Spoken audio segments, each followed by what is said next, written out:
Richard, keep my wedding rings and tell Alex and Jacob how much I loved them, and that this is not their fault. I can't do this anymore. I love you. Please understand. I just can't do this anymore.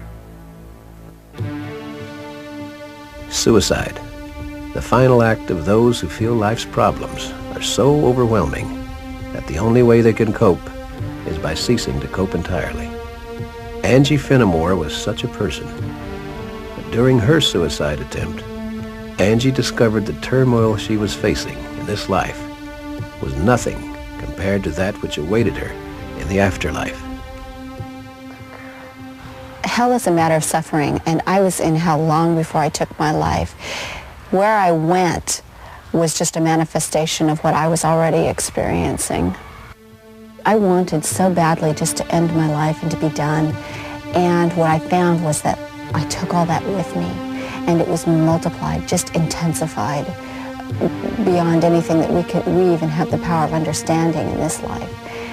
And so it was absolutely the worst thing I could do. There was no escape. Angie was the product of a dysfunctional home. Her mother left early on, and Angie assumed the responsibility of taking care of her younger sister and her father, an alcoholic.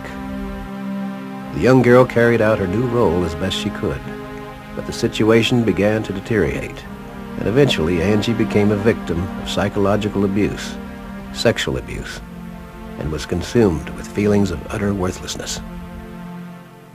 At 19, Angie attempted to neutralize her ongoing mental anguish by getting married and having children. But she soon realized that having a family of her own would not free her from her secret misery. I had fought depression for years and feelings of self-loathing that went along with how I'd been raised, and I felt like I was a horrible mother. I felt like I was dooming my children to a horrible existence, and I felt like I was actually going to be doing my family a favor by leaving them. Initially, Angie thought death would take her to a better place, an idea which had been confirmed by her stepmother. She had gone up to the corner of the room and seen her body when she had suffered a car accident. She had talked about being embraced by love and warmth and peace and not wanting to return back to her body. But such a tranquil transition would not be the case for Angie. My experience was completely different than anything I'd ever heard about. I had a concept of hell, but this was nothing like what I was anticipating at all. Traditionally, hell has been thought of as the final destination for unrepentant sinners and evildoers. Images of lost souls suffering an existence of eternal torment in a pit of fire are familiar. But Angie's experience of the netherworld was not one of physical suffering. Instead, she found hell to be a place of unrelenting emotional distress.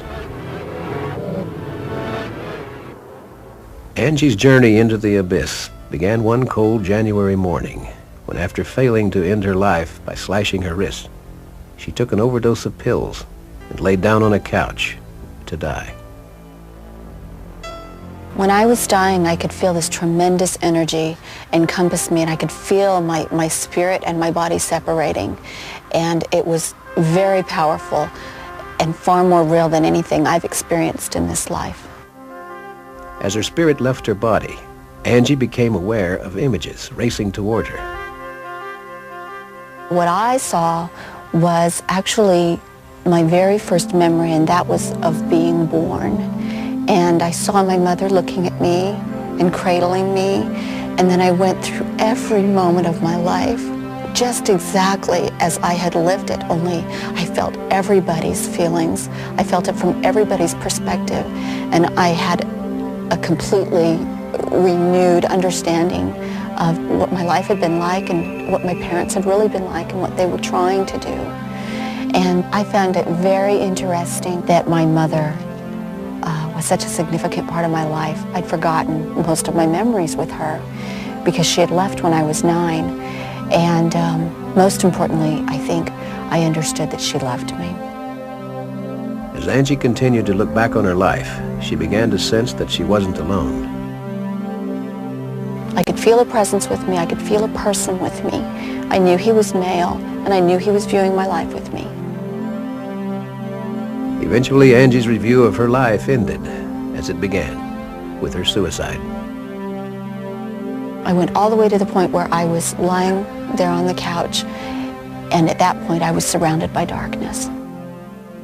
Angie then felt herself descending into another plane of existence, where she became aware of other disembodied spirits who had chosen the path of self-destruction.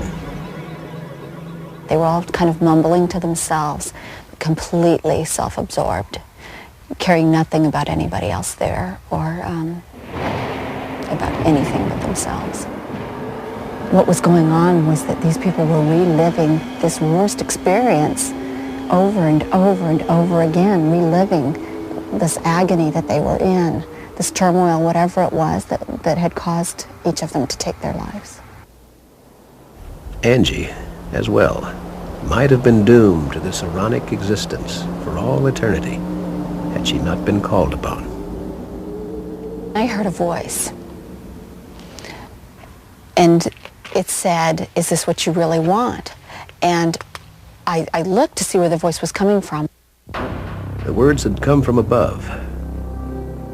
I could see a pinpoint of light that looked just like a little star, and it grew in intensity and came toward me very quickly. But the light wasn't a star. It was a being who was made of light. And as he approached, I realized that this was God. I didn't have to be told. It was like the universe reverberated his name. And then he said, "You can't take your life. It's not yours to take. And life is supposed to be hard. You have to pass through these things. All of us have done this." And I was filled, as he spoke to me, with understanding about the purpose of life and what we're doing here and how important it is to think about how you treat other people. And then I felt another presence standing next to him, and I realized it was the same being that had been next to me during my life review. Though Angie could not see this second presence, she sensed an inexplicable connection with him. I could feel this incredible love and peace and compassion coming from him, and pain as well. And I knew that this was for what I had done. And then I heard him say, and I still couldn't see him, but I heard him say, "Don't you understand? I've done this for you." And when he said those words, I understood that I was in the presence of the Savior of the world. And